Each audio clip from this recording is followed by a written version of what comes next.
The scent of antiseptic couldn't mask the underlying notes of wealth that permeated the mansion's air. Something like aged leather, expensive cologne, and the kind of clean that only comes from daily professional housekeeping. My footsteps echoed against marble floors as I followed Mrs. Vega, the stern-faced housekeeper whose silver-streaked hair was pulled back so tightly it seemed to stretch her skin. "He doesn't like strangers," she said, without turning to look at me. Her accent was thick, Spanish, or maybe Colombian. "But we have no choice now. His regular nurse quit 2 days ago." I clutched my nursing assistant certification like it was some kind of shield. 3 months of night classes after my waitressing shifts, and this was where it had led me. To the sprawling estate of a man whose name made people in our neighborhood cross themselves, or glance nervously over their shoulders. "I understand," I said, though I didn't. Not really. All I understood was that this job paid 4 times what I made at the diner, and with Mom's medical bills piling up and Lily's college tuition coming due, I couldn't afford to be picky. Mrs. Vega stopped abruptly before a set of mahogany double doors. "Mr. Castellano values his privacy. You will assist him with bathing, dressing, and medications. Nothing more. You don't ask questions. You don't talk about what you see or hear. You come. You do your job. You leave. Understand?" I nodded, but my heart was hammering against my ribs. Everyone in the city knew of Victor Castellano, even if they'd never seen his face. His name was whispered in connection with everything from protection rackets to international smuggling. The papers called him the King of the Eastern Seaboard, but the police couldn't, or wouldn't, touch him, and now I was going to bathe him. The doors swung open to reveal a bedroom larger than my entire apartment. Sunlight poured through floor-to-ceiling windows that overlooked manicured gardens. The bed was massive, draped in what looked like silk, but it was empty. My eyes were drawn to the far corner of the room, where a man sat in a wheelchair, his back to us, facing the window. "Mr. Castellano," Mrs. Vega announced. "This is Elena Reyes, the new nursing assistant." He didn't turn around, didn't acknowledge us at all. Mrs. Vega gave me a sharp look. "I'll leave you to it. His bath is already prepared in the adjoining bathroom. Call if you need anything. There are guards outside." That last part didn't sound like an offer of help. It sounded like a warning. When the door closed behind her, the silence in the room became a living thing, pressing against my skin. I took a deep breath and stepped forward. "Mr. Castellano, I'm Elena. I'll be assisting you with your bath today." Still nothing. As I moved closer, I could see he was impeccably dressed in tailored pants and a crisp white shirt, despite being confined to the wheelchair. His dark hair was streaked with silver at the temples, neatly combed back from a strong profile. He wasn't old, maybe late 40s, but there was something in the rigid set of his shoulders that spoke of pain. "Would you like me to help you into the bathroom now?" I tried again, moving around to face him. That's when I saw his eyes, dark as midnight, sharp as blades. They cut through me with such intensity that I almost took a step back. Those eyes didn't belong to a disabled man.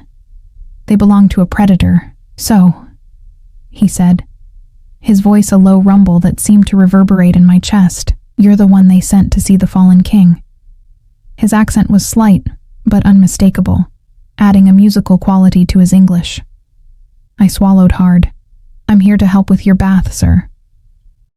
A smile curved his lips, but it didn't reach those dark eyes. "Of course you are. That's what they all say at first." I wasn't sure what he meant by that, but I didn't want to ask. Instead, I moved behind his wheelchair and began pushing him toward the bathroom. He was heavier than I expected, solid muscle beneath the fine clothing. The bathroom was a marvel of marble and gold fixtures. A large tub was already filled with steaming water, the surface scattered with something that looked like flower petals. "Mrs. Vega mentioned you had an accident," I said, setting the brake on his wheelchair beside the tub. "May I ask what happened?" "No." The word was like a door slamming shut. I nodded, reminding myself why I was here. "For the money. Just for the money." "I'll need to undress you now," I said, keeping my voice professional. I'd done this during my training, though admittedly, never with someone so intimidating. I'll be gentle." He turned those piercing eyes on me again. "I'm sure you will be. Elena Reyes, 27, formerly of 1842 Parkview Apartments. Daughter of Maria, who has stage 3 ovarian cancer. Sister to Lily, who's studying biochemistry at State. How am I doing so far?" Ice flooded my veins. "How do you know all about you?" He captured my wrist in a grip that was surprisingly strong. "I know everything about everyone who enters my home. Your background check was thorough." My mouth went dry. That's an invasion of privacy. Privacy is a luxury you can't afford. Not with your mother's treatments costing $4,300 a month and your sister's tuition at $22,000 a year. His thumb traced circles on my pulse point, sending unwelcome shivers up my arm. Not when you're 3 months behind on rent and recently relocated to your friend Jade's couch. I snatched my hand away, anger temporarily overwhelming fear. "Are you threatening me?" To my surprise, he laughed. A rich, genuine sound that transformed his face. For a moment, I glimpsed the man he might have been in another life. Handsome, charismatic. "If I were threatening you, Elena, you wouldn't have to ask." The smile faded. "Now, are we going to continue with this bath, or would you prefer to leave? Though I should mention that the position pays $30 an hour, cash, no taxes." The amount made my head spin. That was more than I made in 3 hours at the diner. With that kind of money, I could get Mom into that clinical trial in Boston, could help Lily with her books. "The bath," I said firmly. "Let's continue with the bath." He nodded, seemingly satisfied. Good choice. I helped him out of his jacket first, then began unbuttoning his shirt. My fingers trembled slightly, but I kept my face neutral. His chest was muscled and tanned, marred by scars, some surgical, others that looked like bullet wounds. A massive tattoo covered his right shoulder and part of his chest, an intricate design of a lion surrounded by symbols I didn't recognize. As I reached for his belt, he caught my hands again. "Before we continue, there's something you should know." His voice had dropped lower. "I'm not actually paralyzed." I froze. "What?" "The wheelchair is a precaution. A piece of theater for my enemies who believe they succeeded in breaking me." His grip tightened. "Very few people know this truth. Those who do are either dead or in my innermost circle. You now belong to the latter category. Do you understand what that means?" I didn't. Not fully. But a cold knot of dread formed in my stomach. "Why are you telling me this?" His eyes never left mine. "Because Elena Reyes, I've been watching you for much longer than you realize. You aren't here by accident." My heart hammered against my ribs. "I don't understand." "You will." He released my hands and began to stand, rising from the wheelchair with fluid grace that belied any disability. He towered over me, at least 6 feet tall, broad-shouldered and intimidating. Soon enough, I backed away until I hit the marble countertop. "What do you want from me?" "Right now, just the bath you promised." He stepped closer, forcing me to tilt my head back to maintain eye contact. "After that, we'll discuss why you're really here." I should have run. Everything inside me screamed to flee, to get as far from this man and this mansion as possible. But then I thought of Mom's pale face as she endured another round of chemo, of Lily's desperate phone calls about textbook costs, and so I stayed, reaching for the soap with shaking hands as Victor Castellano stepped into the bath, his dark eyes never leaving mine.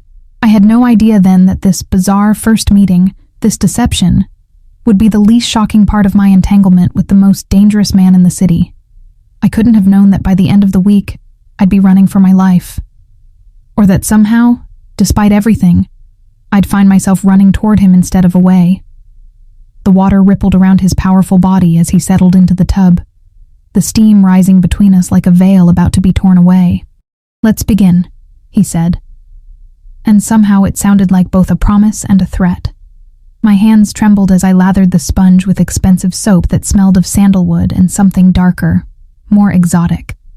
Victor Castellano watched me with those predatory eyes, seemingly amused by my discomfort. "You have questions," he stated, not asked. I kept my eyes fixed on the sponge, avoiding the expanse of his muscled chest rising from the water. It's not my place to ask questions. An unusual restraint in someone so young. Water sloshed as he leaned back, exposing the column of his throat. Go ahead. Ask. I may even answer. I hesitated, then met his gaze directly. Why pretend to be disabled? Why tell me the truth? His smile was slow, calculated. The first answer is simple. When your enemies think you're weak, they become careless. The wheelchair provides strategic advantages. I began washing his shoulders, keeping my touch clinical despite the intimacy of the situation. His skin was hot beneath my fingers, marked with more scars than I'd initially noticed. A tapestry of violence etched into flesh. And the second answer? I pressed, surprising myself with my boldness. Why tell you? He captured my wrist again, pulling me closer until I was leaning precariously over the tub. Water soaked the front of my scrubs. Because I needed to see your reaction. To confirm what I already suspected about you. Which is what?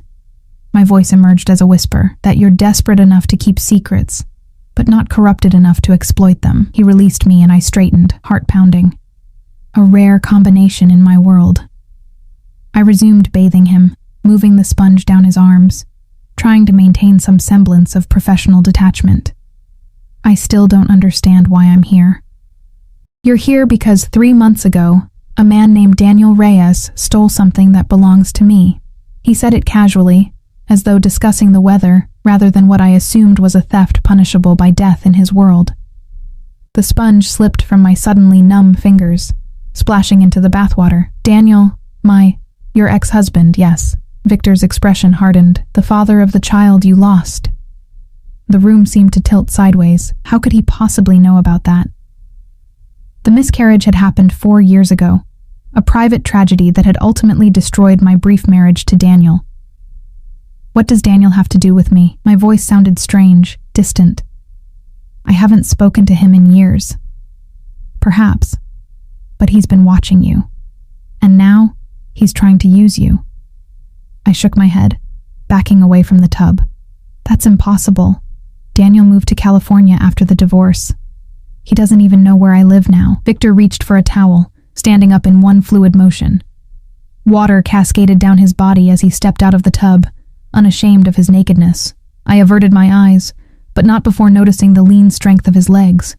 Legs that had no business belonging to someone supposedly confined to a wheelchair.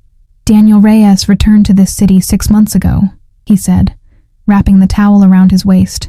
He's working for the Moretti family now. My rivals. The name sent a chill through me. Even I knew about the bloody territory disputes between the Castellano and Moretti crime families. What does this have to do with me? I repeated, though a sickening suspicion was forming in my stomach. Victor moved toward me with the fluid grace of a predator. Despite the towel, he was intensely intimidating, a man accustomed to power, to being feared. 3 days ago, my security team intercepted communications revealing the Moretti's latest plan. They intended to place someone close to me, someone they could manipulate, someone with access to my private quarters and medications. His eyes narrowed. Your application for the nursing position arrived the next day, with impeccable timing and references that, when investigated, proved to be falsified. No, I gasped, genuine shock flooding through me. I applied because I saw the listing online. I needed the money. The listing that was only posted for 4 hours in the middle of the night? The one requiring advanced nursing credentials that you barely possess? He raised an eyebrow. Don't insult my intelligence, Elena. I'm not working for anyone, I insisted, panic rising in my throat. I don't even know where Daniel is. Victor studied me for a long moment. Perhaps not consciously, but someone arranged for you to find that job listing. Someone ensured your application would stand out. Someone is using you as an unwitting pawn. My mind raced. The job listing had seemed too good to be true, far too well paying for the qualifications required. My friend Jade had forwarded it to me, insisting I apply immediately. Jade, I whispered, the pieces clicking together. She must be connected to Daniel somehow. Your roommate has been dating Miguel Santoro for the past 2 months, Victor confirmed. Miguel works for Daniel, who works for the Morettis. The betrayal hit me like a physical blow. Jade had known how desperate I was for money, had offered me her couch when I couldn't make rent. All this time, had she been setting me up? So what happens now? My voice shook. Are you going to kill me? To my surprise, Victor laughed again. That same rich sound that transformed his severe features into something almost approachable. If I wanted you dead, Elena, we wouldn't be having this conversation. He moved past me into the bedroom, where a suit had been laid out on the bed. I followed hesitantly, still trying to process everything he'd told me. Why tell me all this? I asked. Why not just turn me away at the door? He began dressing with practiced efficiency, seemingly unconcerned about my presence. Because you've unwittingly presented me with an opportunity, one that could be beneficial for us both. I crossed my arms over my chest. I'm not going to spy for you or hurt anyone. Noble, but I'm offering something simpler. He buttoned his shirt, those dark eyes fixed on me. Continue exactly as planned. Take the job. Return to your friend's apartment. Act as though nothing has changed. While doing what? Exactly. Nothing. Absolutely nothing. He smoothed down his tie. Let them think their plan is working. Let them believe you're their unwitting tool. Meanwhile, you'll be under my protection. And why would you protect me? The question came out more challenging than I'd intended. Victor moved toward me, stopping close enough that I could smell his freshly bathed skin, feel the heat radiating from his body. Because you're the perfect bait. Through you, I can feed the Morettis exactly the information I want them to have. And eventually, you'll lead me straight to Daniel Reyes and whatever he stole from me. The calculation in his voice sent a chill through me. And what happens to me when this is over? Something shifted in his expression. A softening around the eyes, so brief I might have imagined it. You'll be compensated generously. Enough to pay off your mother's medical bills and your sister's education. A new start. Somewhere far from here if you wish. It sounded too good to be true. It probably was. But what choice did I have? What if I refuse? His expression hardened again. Then you walk out that door with nothing. Return to a home where you're surrounded by people working for my enemies, and take your chances. They won't be kind when they discover you've failed in your mission, whether you were aware of it or not. A knock at the door interrupted us. Without waiting for a response, Mrs. Vega entered. Her sharp eyes taking in the scene, Victor fully dressed, me still standing awkwardly in my water-stained scrubs. Your meeting is in 20 minutes, mister. Castellano, she announced, giving me a suspicious look. Thank you, Helena. Victor nodded, then gestured to me. Ms. Reyes will be joining our staff permanently. Please show her to the guest suite where she'll be staying. Both Mrs. Vega and I stared at him in surprise. Sir? She questioned. Ms. Reyes's living situation has become compromised. She'll be safer here. Make the necessary arrangements. His tone left no room for argument. Mrs. Vega's lips thinned, but she nodded. As you wish. Victor turned to me. We'll continue our discussion over dinner. 7 o'clock. It wasn't a request. Nothing with this man was. I need to get my things, I protested weakly. My mother. Your mother will be transferred to the private wing at Memorial Hospital by this evening. He straightened his cuffs. Your sister will receive notification that her tuition has been paid in full through graduation. As for your belongings, give Helena a list of what you need. Nothing will be retrieved from your friend's apartment. My head spun. You can't just rearrange my entire life in an afternoon. The look he gave me was almost pitying. I already have, Elena. The moment you walked through my door, your old life ended. He moved toward the wheelchair, settling into it with practiced ease. The only question now is what your new life will look like. As Mrs. Vega led me from the room, I glanced back to see Victor watching me, those dark eyes calculating, assessing. I had the distinct feeling I'd just made a deal with the devil himself. The guest suite turned out to be larger than any apartment I'd ever lived in, with a 4-poster bed, sitting area, and private bathroom that could comfortably fit my entire former kitchen. Floor-to-ceiling windows overlooked the same manicured gardens visible from Victor's room, and I realized with a start that his suite must be directly above mine. Dinner is served promptly at 7, Mrs. Vega informed me, her disapproval evident in every syllable. Mr. Castellano expects punctuality. When she left, I sank onto the bed, my legs no longer able to support me. In the space of a few hours, my entire world had been upended. My job, my home, even my family's care, all now controlled by a man who moved between a wheelchair and perfectly functional legs as easily as others changed clothes. A man who believed my ex-husband had stolen from him. A man who intended to use me as bait. I should have been terrified, and part of me was. But another part, a part I didn't recognize, felt something dangerously close to exhilaration. For years, I'd been drowning in responsibility and worry, every decision dictated by financial necessity. Now, for better or worse, those decisions had been taken from me. As the afternoon sun cast long shadows across the luxurious room, I wondered what secrets this mansion held. And I wondered, with a shiver that wasn't entirely fear, what other surprises Victor Castellano had in store for me. Dinner with Victor Castellano wasn't what I expected. Instead of the formal dining room I'd glimpsed earlier, with its massive table that could seat 20, I was escorted to a smaller, more intimate space, a private terrace overlooking the city lights, set with a table for two.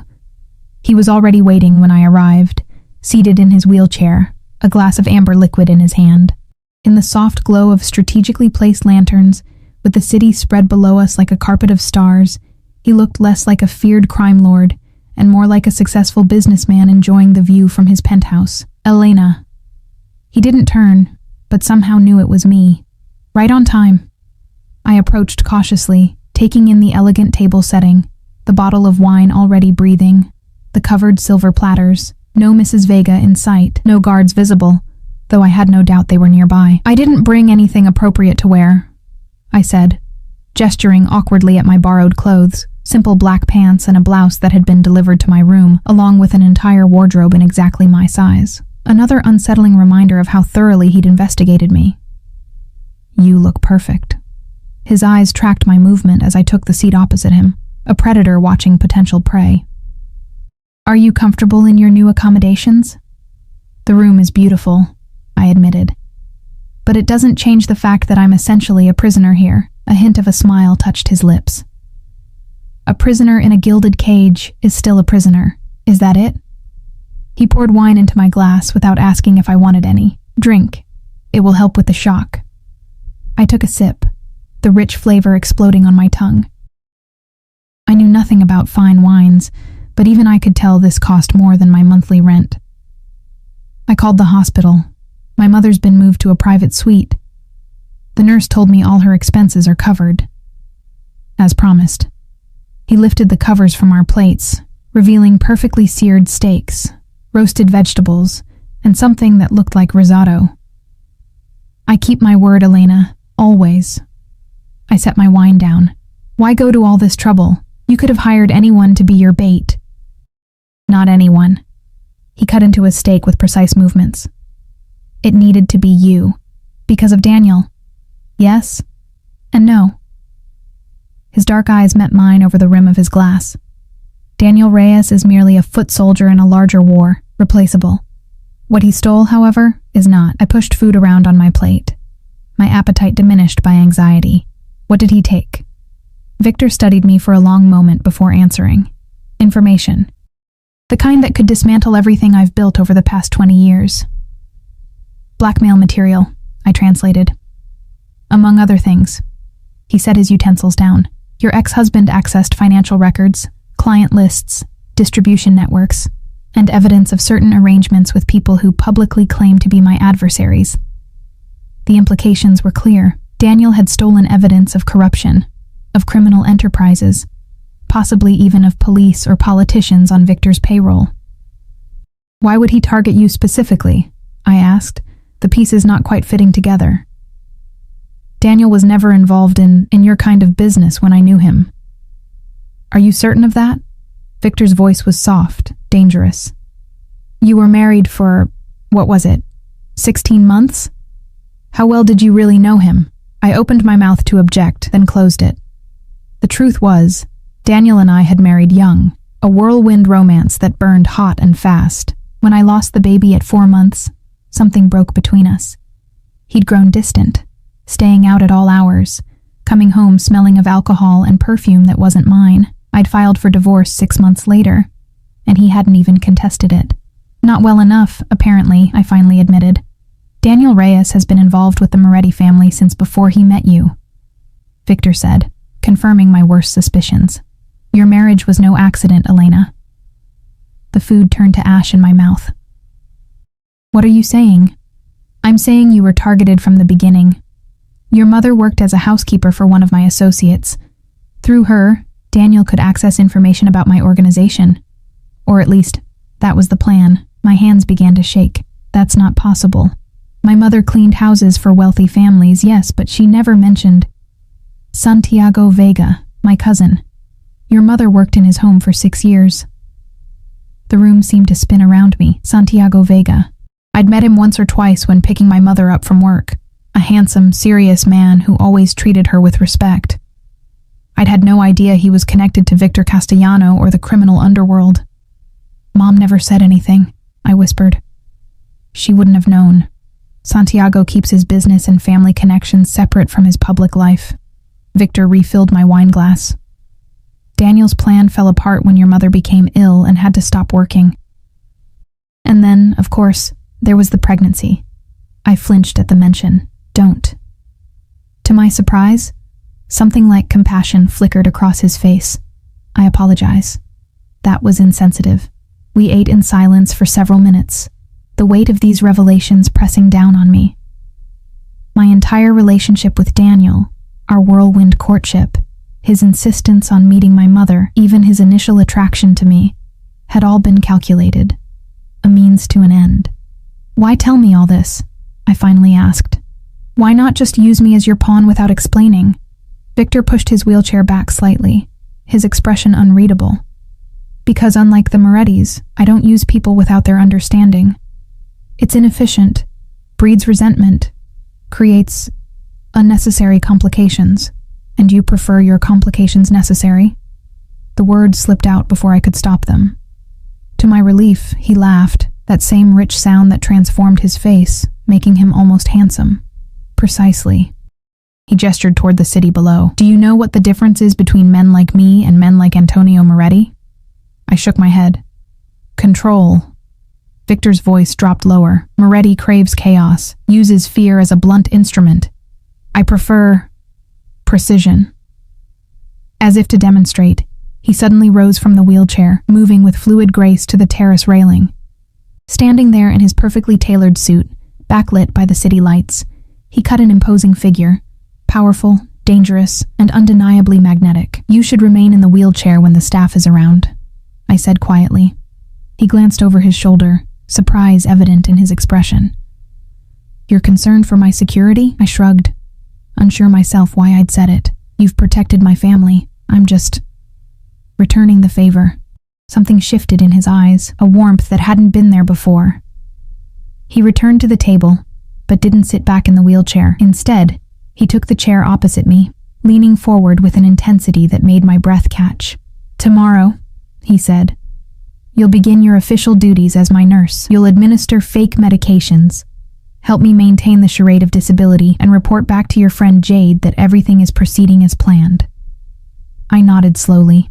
And then we wait. His fingers drummed once on the table, the only sign of impatience. The Morettis will make contact, likely through Jade. They'll want information. Access codes, schedules. You'll provide exactly what I tell you to provide. Won't they be suspicious if I suddenly have access to sensitive information? Victor's smile was cold. They expect you to use your feminine charms to extract information from a lonely, disabled old man. We'll let them believe their plan is working. Heat flooded my cheeks at the implication. I'm not going to seduce you for information. Aren't you? His gaze traveled slowly down my face to my throat, lingering there before returning to my eyes. That would be disappointing.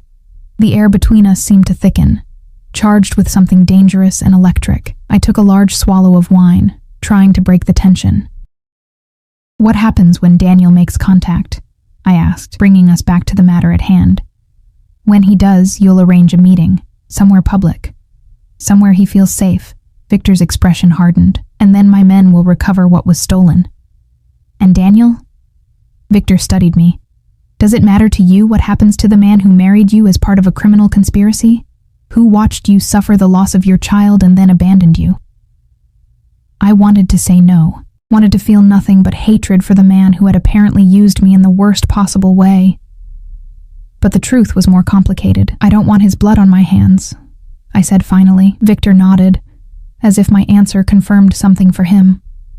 If he cooperates, he lives. That's the most I can promise. It was more than I expected. I nodded, accepting the terms of our strange arrangement. As if on cue, Mrs. Vega appeared to clear our plates and bring dessert, some kind of chocolate confection that under normal circumstances would have delighted me. Tonight, though, food was the last thing on my mind. One last thing, Victor said as Mrs. Vega retreated. While you're staying here, you'll be under constant protection. My security team will accompany you anytime you leave the estate.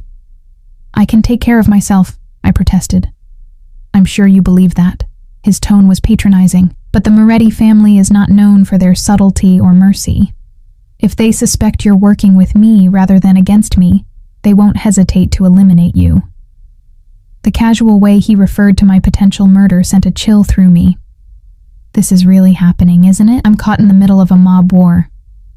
Yes. No sugarcoating, no reassurance, just cold, hard truth. But you have one advantage they don't expect. What's that? His hand covered mine on the table, warm and strong. Me. The simple touch sent an electric current up my arm, disturbing in its intensity. I pulled away, unnerved by my body's reaction to this dangerous man. It's been a long day, I said, pushing my chair back. I should get some rest before tomorrow. Victor didn't try to stop me, simply nodded. Franco will escort you to your room. Don't leave it until morning. The security system is set to full alert after midnight, and the consequences of triggering it would be unpleasant. Another gentle reminder of my captivity. Wrapped in the guise of concern, Franco turned out to be a mountain of a man who materialized from the shadows as soon as I exited the terrace. He said nothing as he led me back through the labyrinthine corridors of the mansion, his hulking presence both threatening and oddly reassuring. At least with him beside me, no one else would dare approach.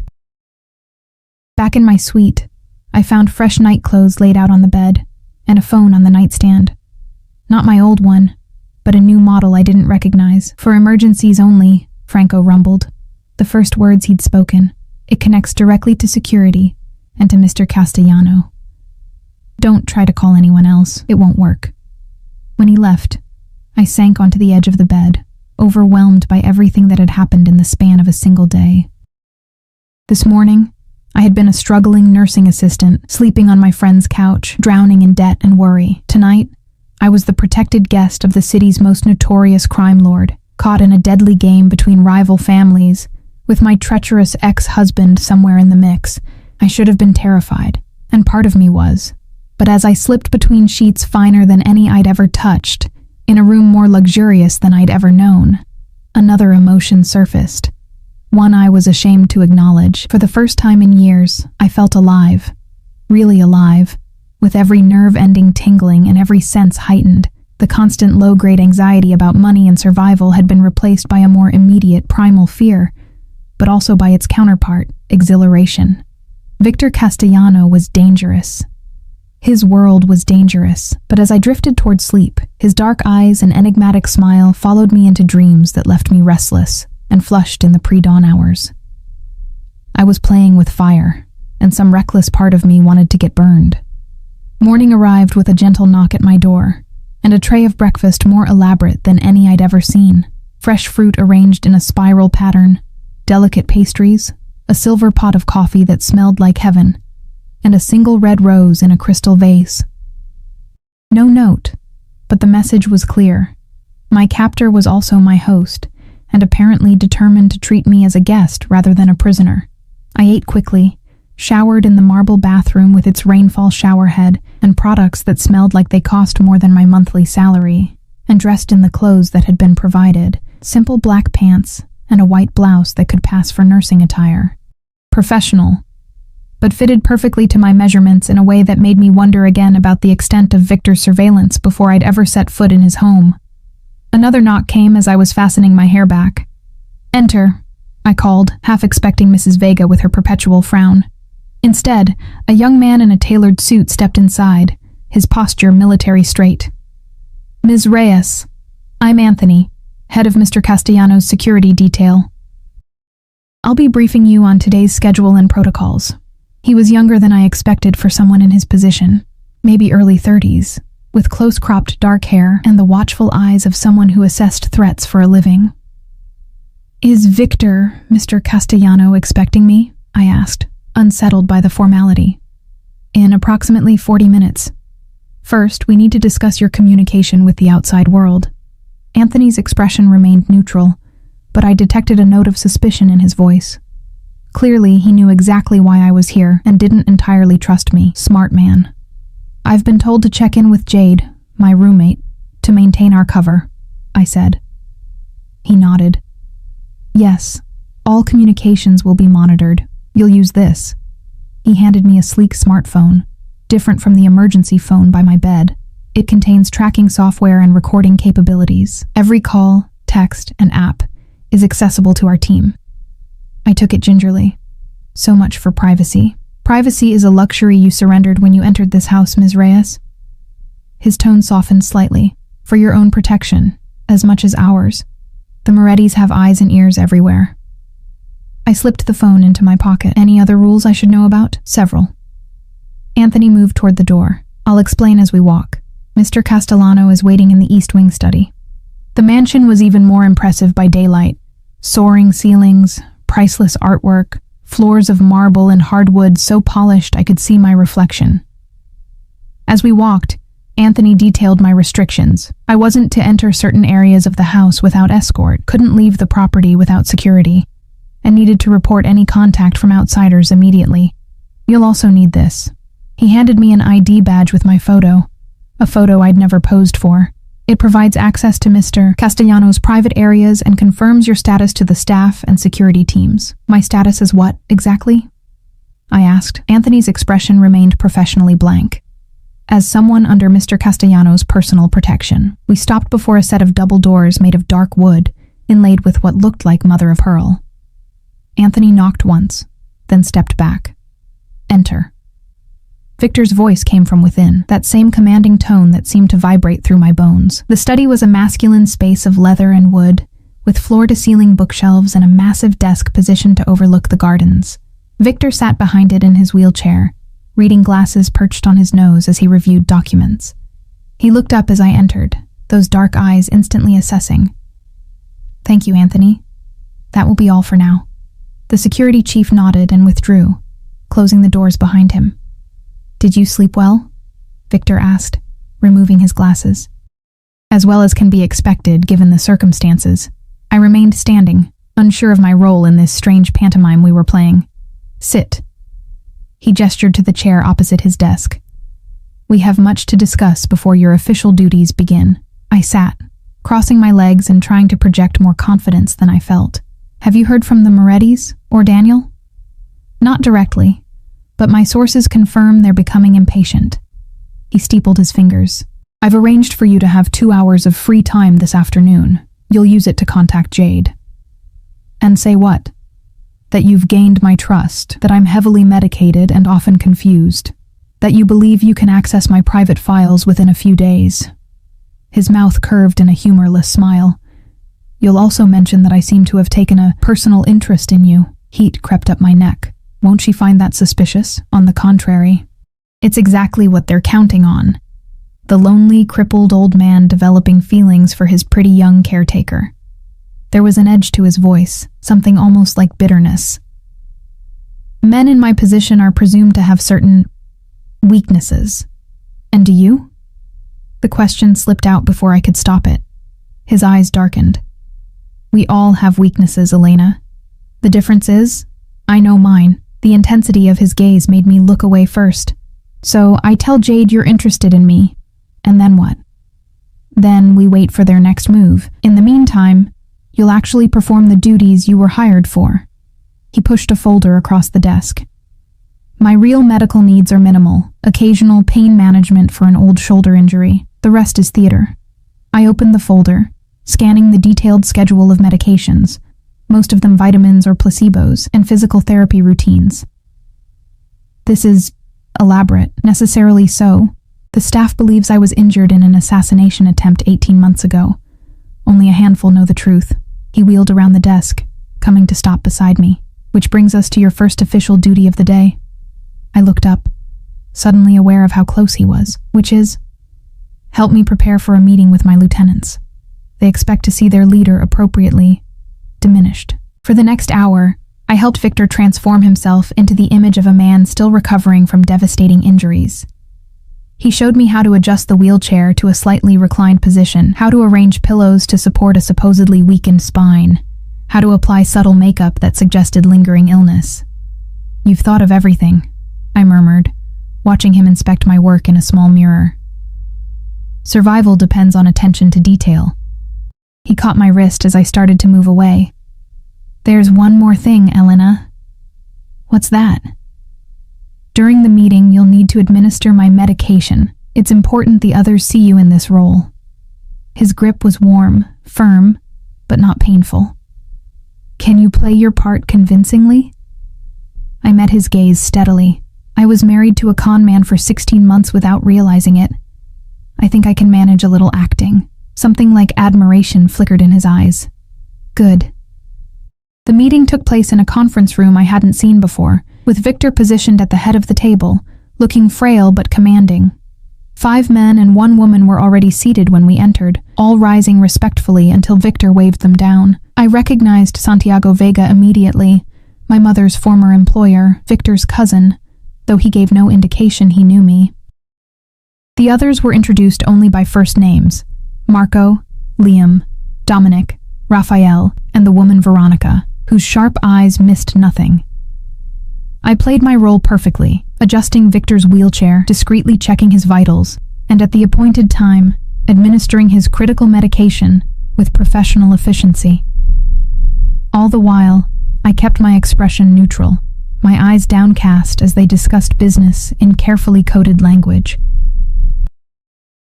The shipment from our Canadian friends arrived safely, Marco reported. Quality exactly as promised. Our friends in blue have increased patrols in the South District, Liam added. Routing has been adjusted accordingly. On and on it went, a business meeting like any other, except that the business was clearly illegal. I tried not to listen too carefully, giving myself plausible deniability. Halfway through, the conference room doors opened, and Mrs. Vega entered with refreshments. As she set the tray down, her eyes met mine with undisguised suspicion. I'd been in the house less than 24 hours, and already I was participating in confidential meetings. Her disapproval was palpable. After she left, Victor addressed the group again. There's been movement from the Moretti side. They're seeking leverage. The atmosphere in the room instantly tensed. What kind of leverage? Veronica asked, her voice sharp. Victor's hand found mine on the arm of his wheelchair, a gesture that appeared to be seeking comfort, but was actually a signal we'd discussed earlier. I dutifully adjusted his position, leaning closer as if checking his comfort. The personal kind, he replied, his eyes meeting each of theirs in turn. They've sent someone to infiltrate my household staff. Shocked murmurs rippled around the table. Who?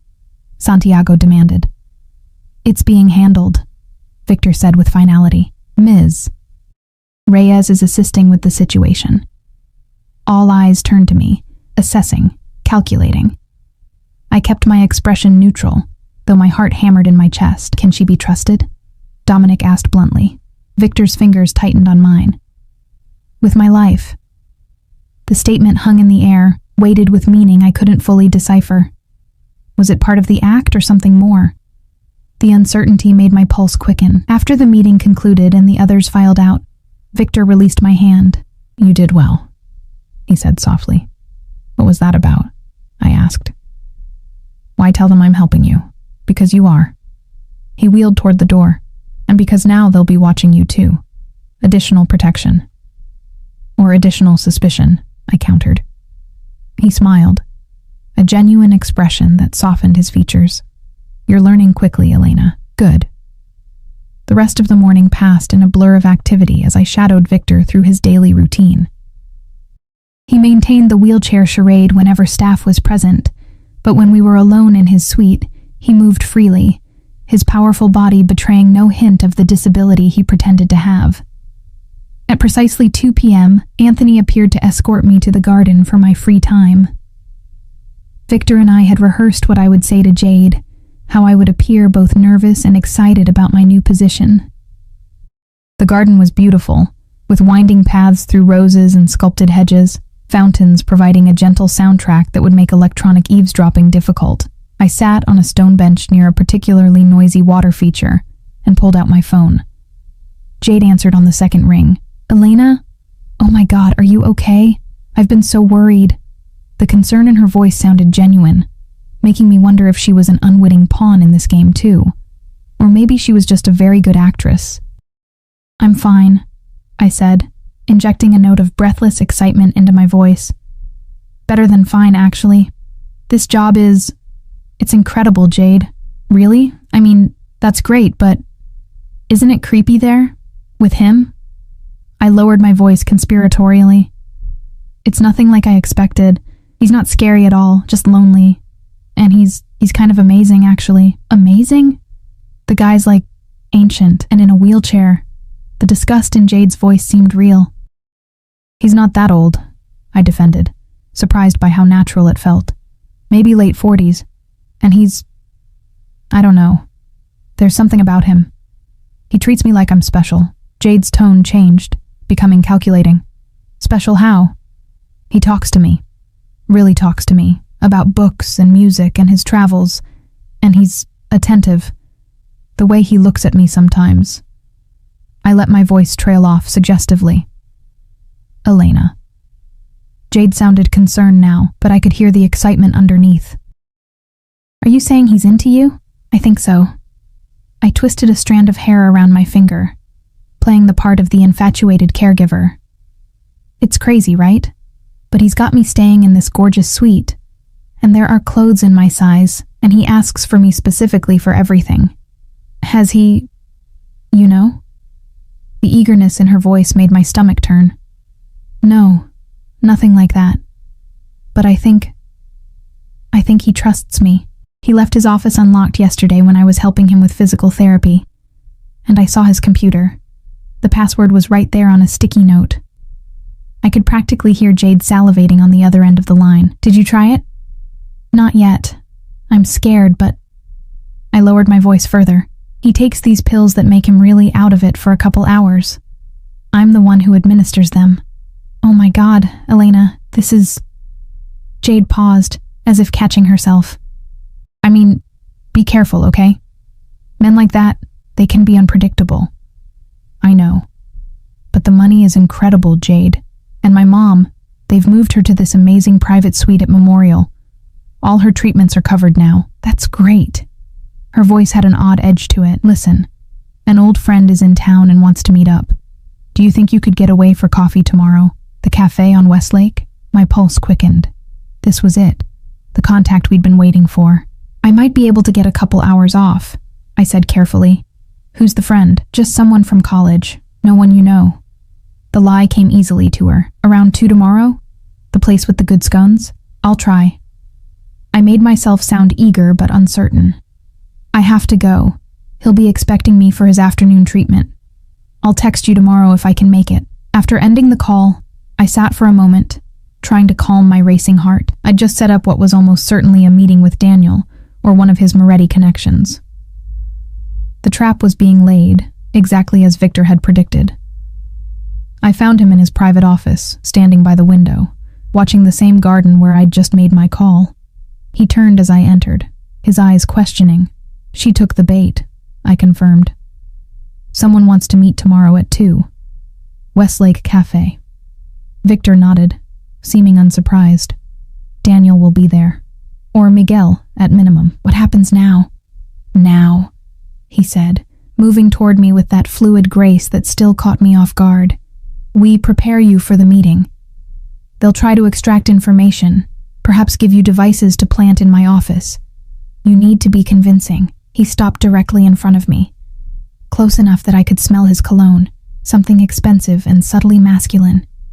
Can you face your ex-husband without giving away our arrangement? I thought about Daniel, about the baby we'd lost, about the life I'd thought we were building together. All a lie. A means to an end for him. The hurt bloomed fresh in my chest. But beneath it was something harder, colder. Yes, I said with certainty. I can face him. Victor's hand came up to brush a strand of hair from my face, the gesture unexpectedly gentle. You're stronger than they know, than perhaps even you know. His touch lingered, trailing down to the pulse point at my throat. My breath caught as his fingers rested there, feeling the rapid beating of my heart. We should practice, he murmured, his voice dropping lower. Make it convincing. Practice what? My voice was barely a whisper. His dark eyes held mine, the infatuation they expect you to feel, the weakness they believe I have for you. The air between us seemed to thicken, charged with something dangerous and electric. This wasn't part of our agreement, wasn't necessary for the plan. And yet I couldn't bring myself to step away as his hand slid to cup the back of my neck. Is this part of the act? I managed to ask. His smile was slow, predatory. What do you think, Elena? Before I could answer, the office door opened and Santiago Vega stepped in, stopping abruptly when he saw us standing so close. Forgive the interruption, he said, his eyes moving between us with newfound interest. I can return later. Victor didn't move away immediately, his hand lingering at my neck for a moment longer before dropping to his side. No need. Ms. Reyes was just updating me on her call to our friend. Santiago nodded, but the speculation in his eyes was clear. The scene he'd walked in on had only reinforced the narrative we were creating. The vulnerable nurse falling for her powerful employer, the crime lord developing an inappropriate attachment to his caregiver. As I excused myself and left the room, I couldn't help but wonder how much of it really was an act. The heat of Victor's touch lingered on my skin, a phantom sensation that followed me back to my suite, where I sat on the edge of my bed, trying to sort truth from fiction in this elaborate game we were playing.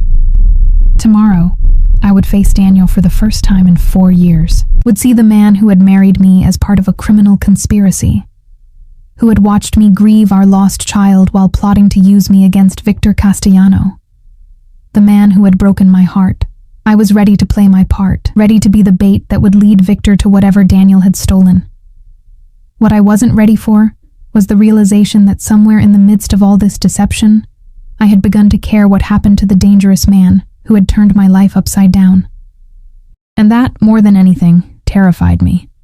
The Westlake Cafe was busy enough to provide anonymity, but not so crowded that I couldn't spot the security detail Victor had arranged. Anthony at a corner table pretending to read a newspaper, 2 others strategically positioned near exits. I recognized them from their subtle earpieces and the vigilant way they scanned the room, never lingering too long on any one person. I wore a simple sundress from the wardrobe provided at the mansion, my hair loose around my shoulders, the picture of a young woman enjoying her day off, not someone involved in a dangerous game between rival crime families. Jade was already there when I arrived, nervously stirring a latte. She jumped up to hug me, the gesture feeling hollow now that I knew her true role in all this. You look amazing, she said, studying me with surprised admiration.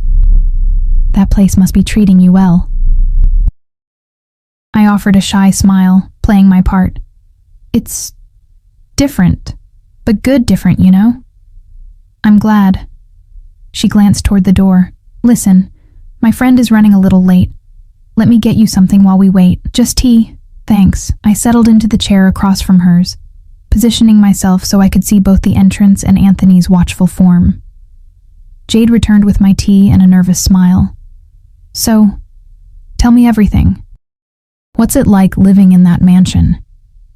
I launched into the story Victor and I had crafted. How attentive he was, how he seemed lonely despite his wealth and power, how he'd begun confiding in me about his business. I described the medications that supposedly left him disoriented, the computer with sensitive information I could access. Elena.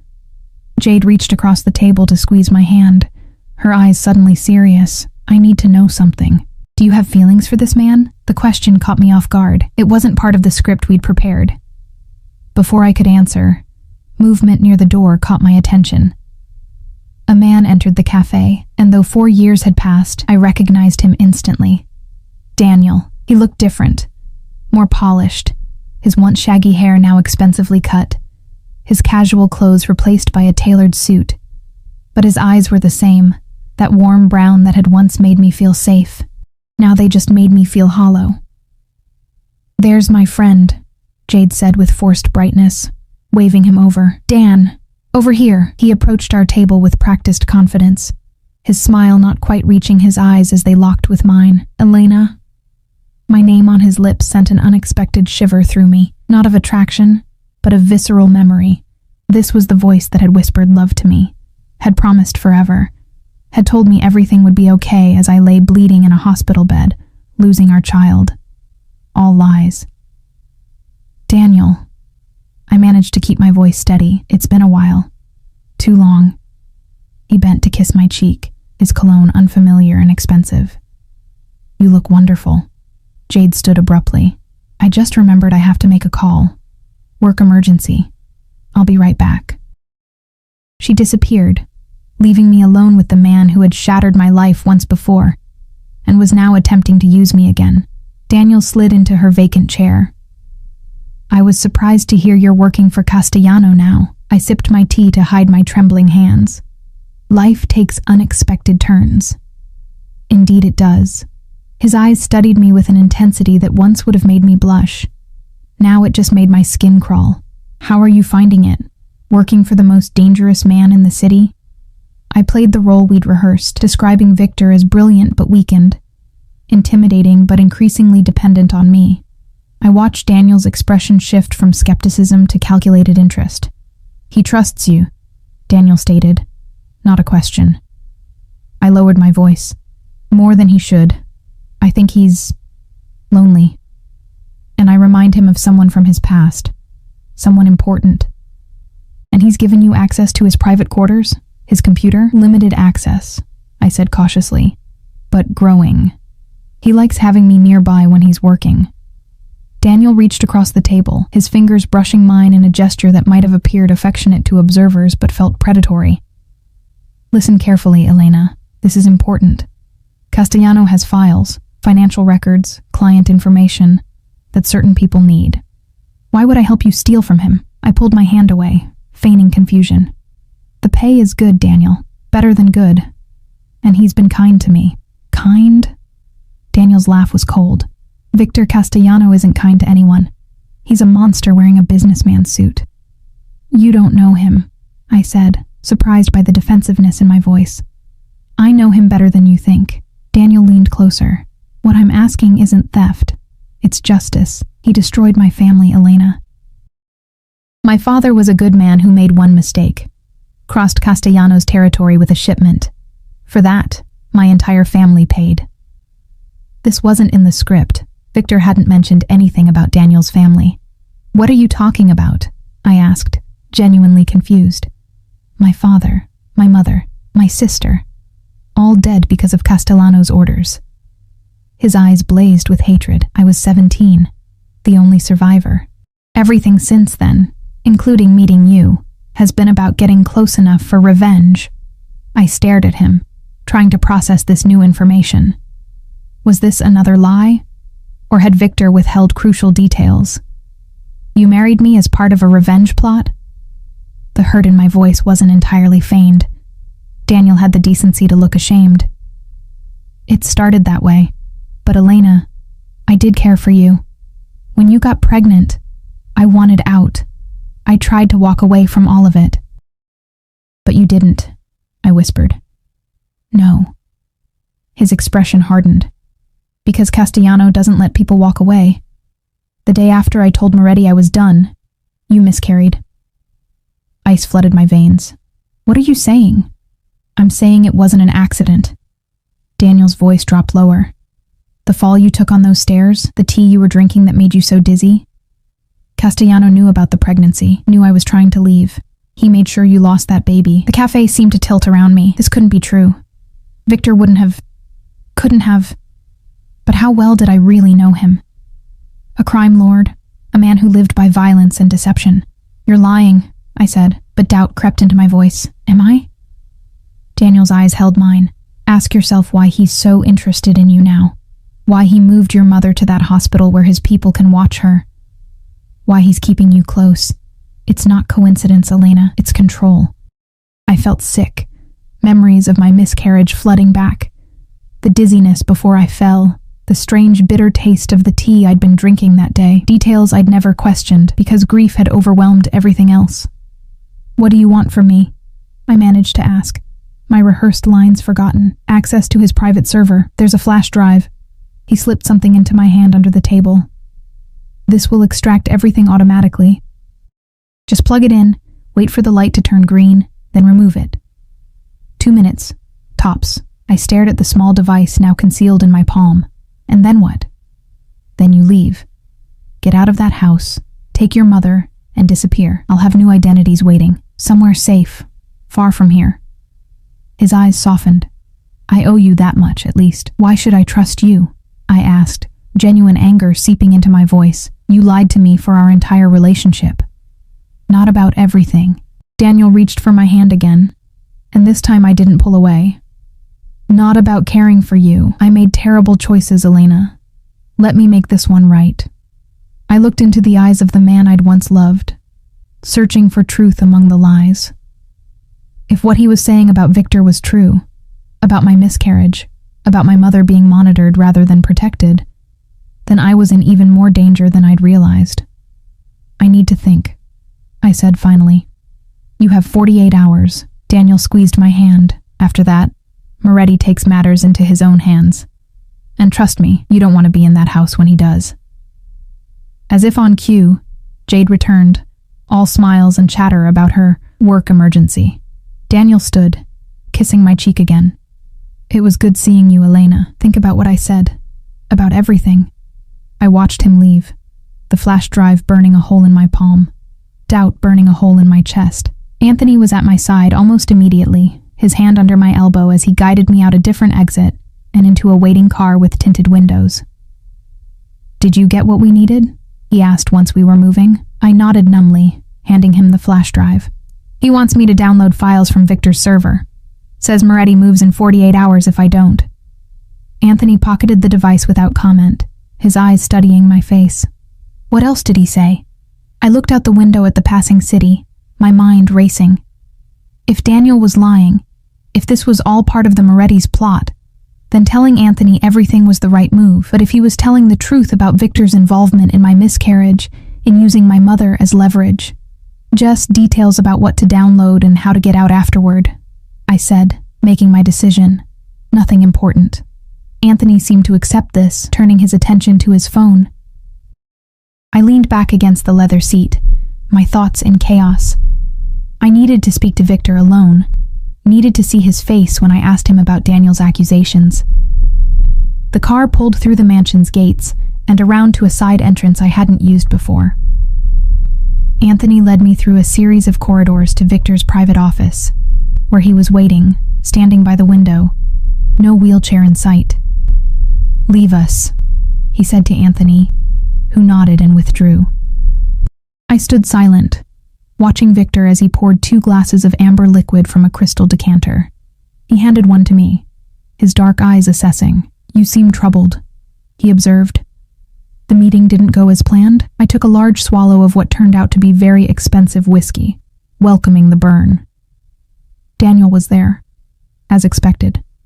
He gave me this. I described the flash drive and its purpose, watching Victor's expression carefully. Anthony has it now. Victor nodded, seemingly pleased. Our technical team will analyze it. It likely contains tracking software or worse. I took another sip of whiskey, gathering my courage. He also told me other things. Things about you. Something flickered in Victor's eyes. Wariness, perhaps. Did he? He said his entire family was killed on your orders, that he's been planning revenge for years. That our marriage was part of that plan. Victor set his glass down. Most of that is true. His father worked for the Morettis, tried to move product through my territory without permission. There were consequences. Consequences that included killing an entire family? I asked, my voice tight. This is a violent business, Elena. I won't pretend otherwise. At least he wasn't lying about that. But there was more, the part I most feared to ask about. He also said, I swallowed hard. He said you were responsible for my miscarriage, that you had me drugged, knew I would fall, that it was a message to him for trying to leave the Morettis. Victor went very still, his eyes darkening. For a long, terrible moment, he said nothing. Do you believe that? He finally asked, his voice dangerously soft. I don't know what to believe anymore. My hand tightened around the glass. Is it true? He moved toward me then, each step deliberate. I held my ground, refusing to back away despite the way my heart hammered in my chest. No, he said, when he was directly before me. It is not true. I knew nothing of you until 6 months ago when Daniel resurfaced with the stolen files. I had no involvement in your miscarriage. I searched his face, looking for any sign of deception. Why should I believe you over him? Because Daniel Reyes is desperate. Because he needs you to trust him enough to betray me. Victor's hand came up to cup my face, the gesture startlingly gentle. And because I have never lied to you, Elena. Not once since you entered my home. I wanted to believe him. God help me. I wanted to believe this dangerous man whose world I'd been pulled into.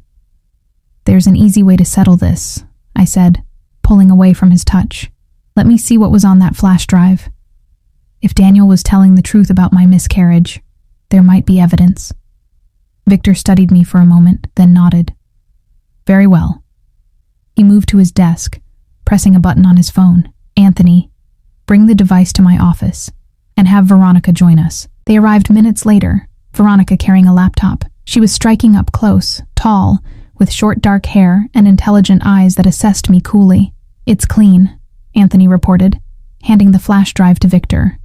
No tracking software, no malware, just an extraction program designed to copy specific file types. Interesting, Victor murmured.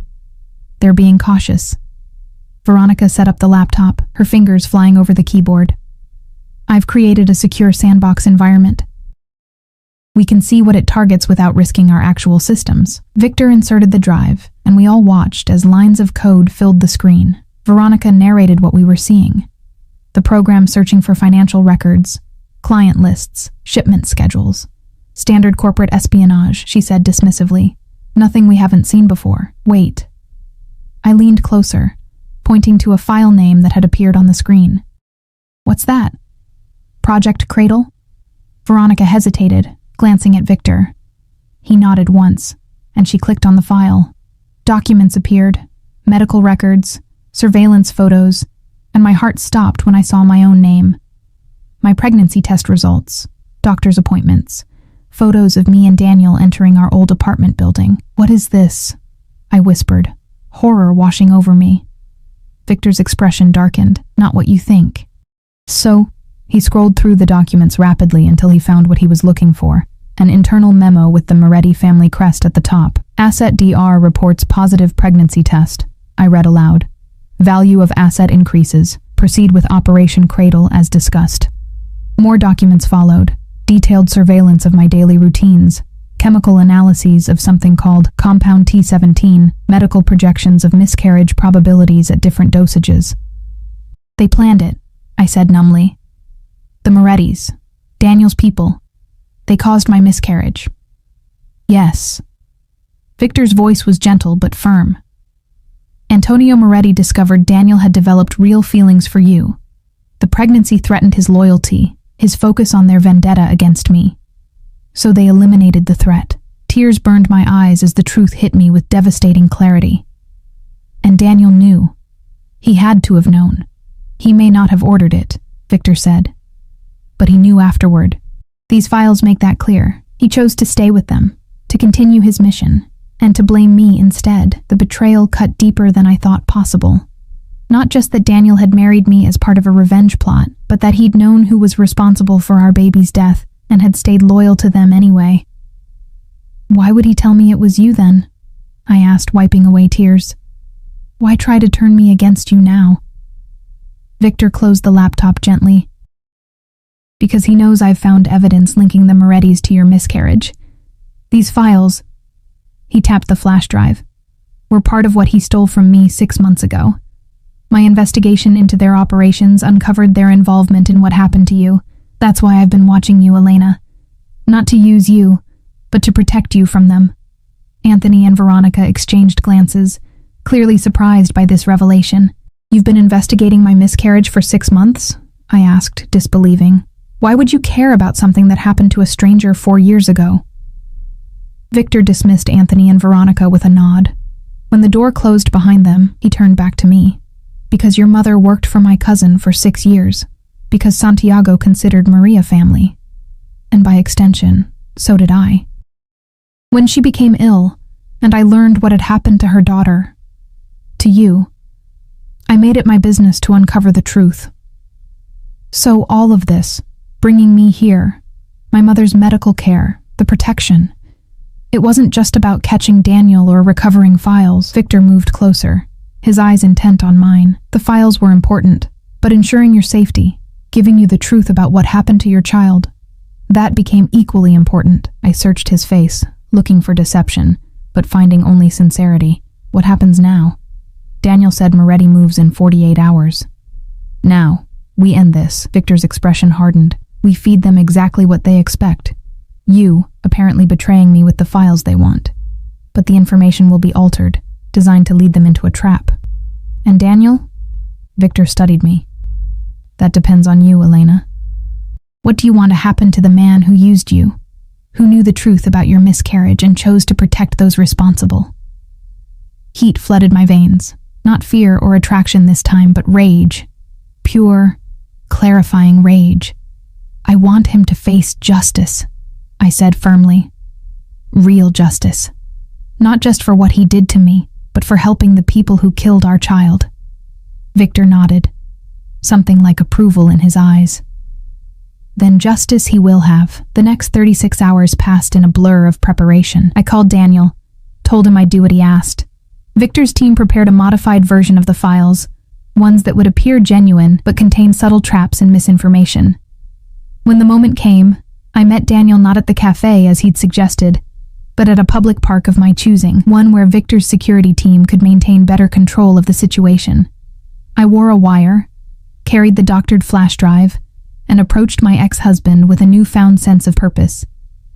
You have it? He greeted me with a kiss on the cheek that made my skin crawl. Everything you asked for. I handed him the drive, watching his face carefully. Financial records, client lists, shipping manifests. It's all there. Relief washed over his features.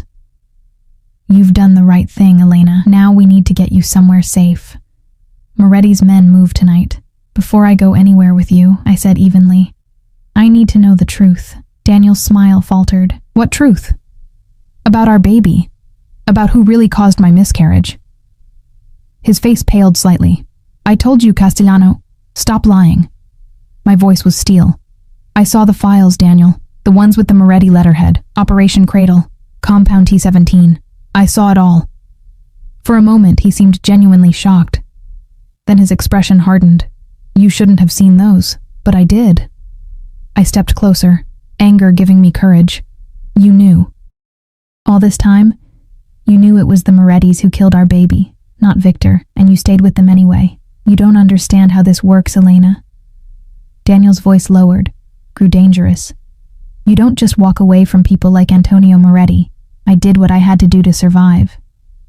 By blaming an innocent man? By trying to use me again? He laughed bitterly. Innocent?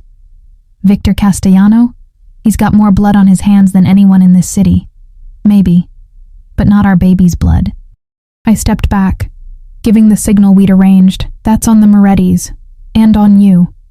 Daniel's eyes widened as he realized what was happening. He reached inside his jacket for a weapon, I assumed, but never completed the movement. Victor's men emerged from concealment, surrounding us in seconds.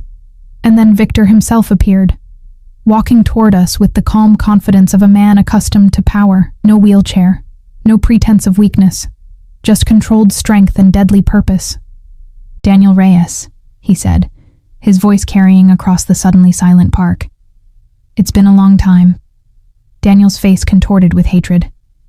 "Not long enough, Castellano. I think Ms. Reyes deserves to hear you admit the truth." Victor stopped beside me, his presence reassuring rather than threatening. "About her miscarriage, about the Moretti's role, about your knowledge of it. Go to hell," Daniel spat. Victor sighed, then nodded to one of his men, who stepped forward with a tablet. He played a recording. Daniel's voice clear as day. "I knew about the baby.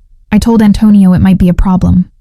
I didn't know what they were planning until after, I swear. But what was I supposed to do? Turn against the Morettis? It was from a phone call, I realized. They'd been monitoring him all along." Daniel lunged forward suddenly, but was restrained before he could reach either of us. "You've lost, Daniel," Victor said calmly. "The flash drive you're holding contains nothing of value. The real files, including those documenting the Moretti's role in Elena's miscarriage, have already been delivered to federal prosecutors, with evidence of money laundering, drug trafficking, and conspiracy to commit murder." Daniel's face went ashen. "You're bluffing. You'd never work with the feds. For this?" Victor's hand found mine, his grip warm and steady. I made an exception. Later, as we watched from the tinted windows of Victor's car, federal agents swarmed a Moretti-owned restaurant across town. Daniel had already been taken away, not by Victor's men, but by federal marshals. The evidence against him and the Morettis was overwhelming, Victor assured me. Justice, of a sort, would be served. "What happens now?" I asked as the car pulled away, heading back to the mansion. "To me, I mean." Victor studied me, his dark eyes unreadable. "That depends on you, Elena. Your mother's medical care is guaranteed regardless. Your sister's education as well. You're free to go wherever you wish, start a new life away from all this. And if I don't want to go?" The words surprised me as much as they seemed to surprise him. "Why would you stay?" he asked carefully. I turned to face him fully, because in the strangest way, the past week has been the most honest relationship I've ever had. You never pretended to be anything other than what you are. You protected me, helped me learn the truth, gave me justice for my child. That means something to me." His expression softened slightly. "I'm still who I am, Elena. A man with enemies, with blood on his hands. My world is dangerous, I know." I reached for his hand, a gesture that felt both daring and right. "But it's also the world where I found truth, where I found whatever this is between us." He entwined his fingers with mine, studying our joined hands. "It won't be easy. And nothing worth having ever is." I smiled faintly. "Besides, you still need a nurse for your elaborate wheelchair charade. Might as well be someone who knows the truth." Victor laughed then, that rich sound that transformed his face and made my heart skip. "I suppose I do." As the car carried us back to the mansion that had begun as my prison and somehow become something else, a sanctuary perhaps, or the beginning of something I couldn't yet name, I realized that life rarely gives us neat fairy tale endings. Instead, it gives us complicated truths, unexpected allies, and sometimes, if we're brave enough to reach for them, second chances born from the ashes of our deepest wounds. The Victor Castellano the world feared wasn't gone. He was still the dangerous, powerful man who commanded an empire from both a wheelchair and on his feet. But he was also the man who had sought justice for a child he never knew, who had protected a woman with no claim on him except a tenuous connection through her mother's former employment. And as his hand held mine, warm and steady as we drove toward an uncertain but shared future, I decided that was enough of a beginning. The rest we would write together, one day at a time.